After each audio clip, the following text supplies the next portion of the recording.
Hello friends and family, मैं doctor Seema, tarot reader, numerologist, palm reader. आज इस video के माध्यम से मैं आप लोग ये भी जान सकते हैं कि आपका जो शादी है वो आपके लिए डेस्टिनी सपोर्टिव है कि नहीं है।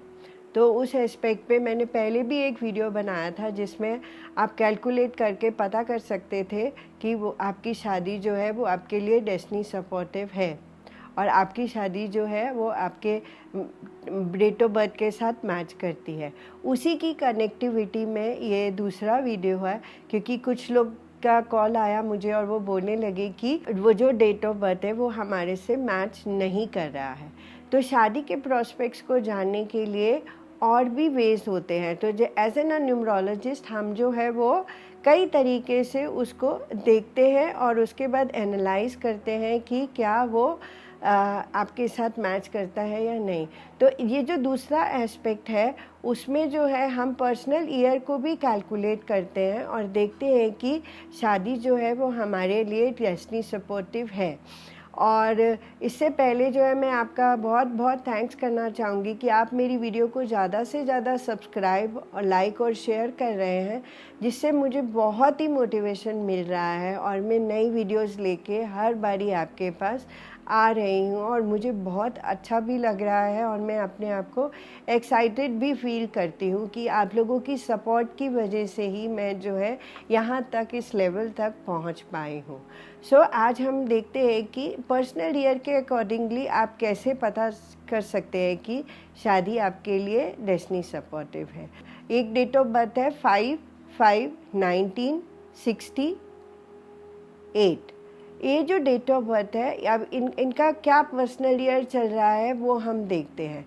तो पर्सनल ईयर को काउंट करने के लिए सबसे पहले जो यूनिवर्सल ईयर है, जैसे अभी हम 2022 की वाइब्रेशंस में चल रहे हैं, तो अगर आप 2022 को सम करेंगे तो वो बनेगा 6।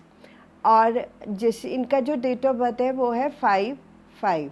तो 5 और 5 को सम कीजिए और 2022 के 6 को सम कीजिए।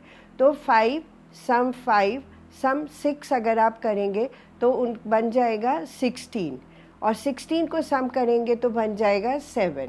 तो ये जो डेट ऑफ बर्थ है इनके लिए जो 2022 है वो 7 पर्सनल ईयर चल रहा है। इसी तरह से जो मैरिज प्रोस्पेक्ट्स है उसमें हर ईयर की एक वाइब्रेशंस होती है।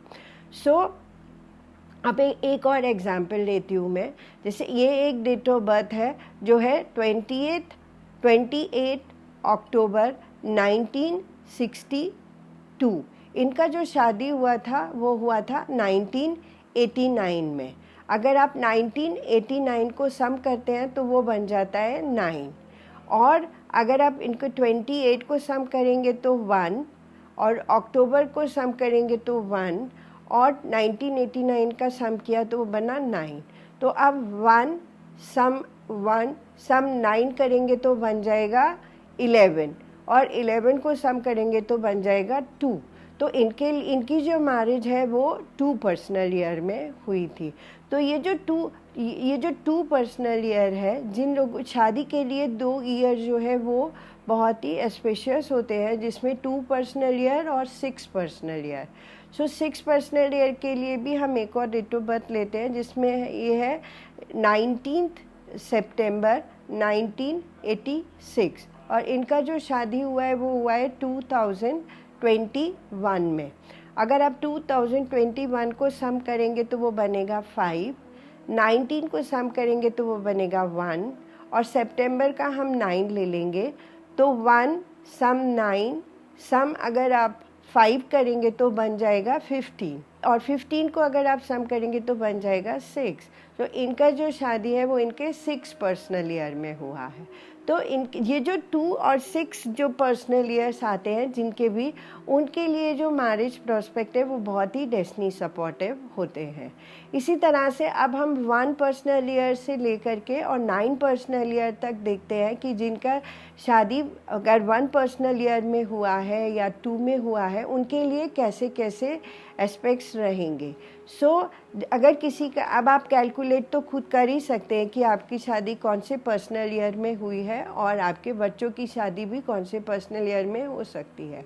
तो अगर किसी की शादी 1 पर्सनल ईयर में होती है तो उनके लिए जो लाइफ के प्रॉस्पेक्ट है ऑन अ मैरिज प्रॉस्पेक्ट्स, सो उन्हें किसी ना किसी वे में जो है वो कॉम्प्रोमाइज़ करने पड़ते हैं, और कॉम्प्रोमाइज़ के साथ ही उनकी जो मैरिड लाइफ है वो गो थ्रू होती है।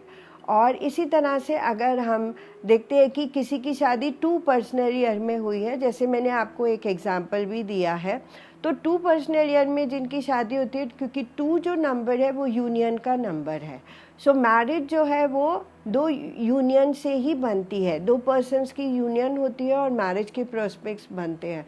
तो उस वे में जो है 2 और आप 11, ये दोनों नंबर जब भी मैरिज प्रोस्पेक्ट्स पे आते हैं पर्सनल ईयर के फॉर्म में, तो ये सोल कनेक्शंस होते हैं।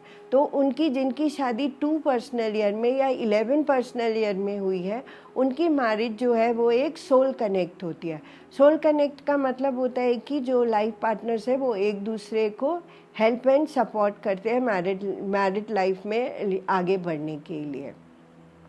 इसी तरह से जिनकी 3 पर्सनल ईयर में शादी होती है, उनके लिए जो मैरिज है वो सोशलाइजिंग मैरिज है। मतलब वो लाइफ को सोचते हैं कि हमें लाइफ सिर्फ एंजॉय करना है।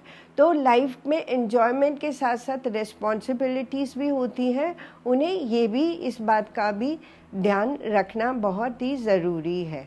जिनकी 3 पर्सनल ईयर में शादी होती है, उनके लिए सोशलाइजिंग जो है, एंजॉय करना, सोशलाइज होना, वो बहुत इम्पॉर्टेंट रोल प्ले करता है। जिन लोगों की शादी 4 पर्सनल ईयर में होती है, उन लोगों के लिए जो है वो मैरिज जो है वो रिस्पॉन्सिबिलिटीज़ के फॉर्म में आती है। तो किसी ना किसी वे में उनकी लाइफ में जो है वो रिस्पॉन्सिबिलिटीज़ जो है वो एक पार्ट रहेगा। अब ये रिस्पॉन्सिबिलिटीज़ उनके ऊपर किसी न किसी वे में आती रहेंगी और उन्हें उन रिस्पॉन्सिबिलिटीज़ को लेना ही पड़ेगा। इसी तरह से देखते हैं कि जिन लोगों की शादी 5 पर्सनल ईयर में होती है, उनके लिए मैरिड लाइफ कैसी रहेगी। तो जिन लोगों की शादी 5 पर्सनल ईयर में होती है, उन लोगों के लिए शादी का जो मकसद होता है, जो मेन एम होता है, वो होता है मनी एंड फिजिकल इंटीमेसीज। उनके लिए जो इम्पॉर्टेंट रोल प्ले करता है वो कहीं ना कहीं मनी बहुत इम्पॉर्टेंट रोल प्ले करता है। तो कहीं ना कहीं वो जो शादी में देखते हैं वो मनी देखते हैं, और फिज़िकल इंटीमेसीज जो होती है वो बहुत इम्पॉर्टेंट रोल प्ले करती हैं उनके लिए। इसी तरह से अब देखते हैं कि जिनकी शादी 6 पर्सनल ईयर में होती है, जो मैंने आपको एक 19 सितंबर का एक एग्जाम्पल भी दिया था। 6 पर्सनल ईयर में जिन लोगों की शादी होती है, उन लोगों के लिए शादी जो है वो बहुत ही लक और डेस्टिनी सपोर्टिव होती है। क्यों? क्योंकि जो 6 पर्सनल ईयर है वो वीनस का ईयर है, और वीनस जो प्लैनेट है वो लव एंड रिलेशन से ही कनेक्टेड है। तो इसी तरह से 6 पर्सनल ईयर वालों के लिए जो शादी है वो लव एंड रिलेशंस के फॉर्म में मटेरियलाइज्ड होती है, तो ये बहुत ही अच्छी रहती है। इसी तरह से आप देखते हैं कि 7 जिन लोगों का 7 पर्सनल ईयर है, उनके लिए मैरिज जो है वो कैसी रहेगी।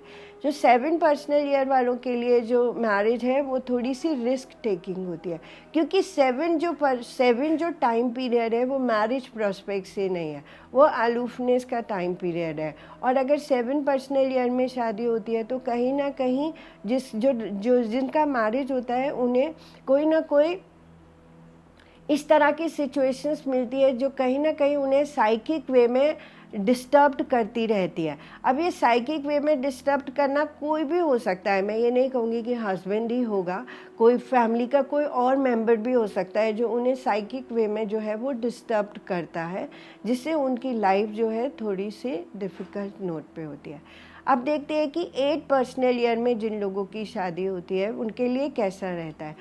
8 पर्सनल ईयर में जिन लोगों की शादी होती है, या जो लोग 8 पर्सनल ईयर में शादी करके जाते हैं, वो जिस घर में भी जाते हैं उनके लिए वो फाइनेंशियल सपोर्ट लेकर के जाते हैं। तो कहीं ना कहीं उनके जाने से उनका जो लाइफ पार्टनर की डेस्टिनी में जो है वो फाइनेंशियल गेन्स होते हैं, फाइनेंशियल सपोर्ट होती है, और कहीं ना कहीं वो पोजीशन के लिए भी 8 पर्सनल ईयर जो होते हैं वो उनकी पोजीशन को भी इन्हांस करता है। तो कहीं ना कहीं दोनों, क्योंकि जो जा रहा है उसकी तो पोजीशन इन्हांस हो ही रही है, ऑटोमेटिकली जो उसका लाइफ पार्टनर है उसकी भी पोजीशन जो है वो इन्हांस हो रही है। तो अगर देखा जाए तो 8 पर्सनल ईयर में शादी जो है वो फाइनेंशियल और पोजीशन वाइज दोनों वाइज ही बहुत ही अच्छी है। अब हम देखते हैं कि 9 पर्सनल ईयर में जिन लोगों की शादी होती है, तो ये जो 9 पर्सनल ईयर का टाइमिंग है ये शादी प्रोस्पेक्ट से अगर देखा जाए तो बहुत अच्छा नहीं है, क्योंकि ये एंड अप टाइमिंग पीरियड है। न्यूमरोलॉजी जो है वो 1 से लेकर के 9 तक वर्क करती है, और 9 जो है वो एंडिंग अप का नंबर है। तो कहीं ना कहीं कुछ एस्पेक्ट्स पे ऐसा हो सकता है कि जिन लोगों की 9 पर्सनल ईयर में शादी हुई हो उनके ब्रेकअप्स हो सकते हैं। और कभी एक दूसरा एस्पेक्ट भी है, जिन लोगों की 9 पर्सनल ईयर में शादी होती है, मैंने एनालाइज किया है कि जो काफ़ी टाइम से जिनकी मैरिजेस में डिले हो रहा है और शादी नहीं हो रही है, तो उनकी जब 9 पर्सनल में शादी होती है तो इसका मतलब है कि अब उनका जो बैचलर का टाइम पीरियड है वो अब एंड अप हो गया है और उनकी एक न्यू बिगनिंग की शुरुआत हो गई है। तो उस वे में अगर मैं देखूँ तो मेरे अकॉर्डिंगली अच्छा रहता है 9 पर्सनल ईयर में शादी। बट अदरवाइज 9 पर्सनल ईयर में शादी का जो होता है वो कई बारी ब्रेक्स के साथ भी होते हैं। तो ये एक एस्पेक्ट और भी है जिसके थ्रू आप चेक कर सकते हैं कि आपकी शादी जो है वो कौन से पर्सनल ईयर में हुई है, या आपकी शादी जो है वो कौन से पर्सनल ईयर में होगी, और उसका इम्पैक्ट जो है वो आपकी लाइफ में कैसा रहेगा। सो इसके साथ ही मैं इस वीडियो को एंड अप करती हूँ, और आपका बहुत बहुत थैंक्स करती हूँ कि आप मेरी वीडियो को ज़्यादा से ज़्यादा सब्सक्राइब, लाइक और शेयर करते हैं, जिससे मुझे बहुत ही मोटिवेशन मिलता है, और मैं उसी के साथ ही मोटिवेशन के साथ ही नई नई वीडियोस लेकर के आपके पास आती रहती हूँ। और अगर आपको मेरी किसी भी तरह से हेल्प एंड सपोर्ट चाहिए तो स्क्रीन पे मेरा नंबर है, आप प्लीज़ मुझे कॉल्स कर सकते हैं, और मेरे से जो भी हेल्प एंड सपोर्ट होगा मैं आपके लिए करूँगी। और इसके साथ ही मैं इस वीडियो को एंड अप करती हूँ। Have a good day. और अगर आपको मेरे से मिलना है तो मैं DLF प्रोमेनाड में भी बैठती हूँ, तो आप मुझे वहाँ पे आके कांटेक्ट भी कर सकते हैं, मिल भी सकते हैं। Thank you so much.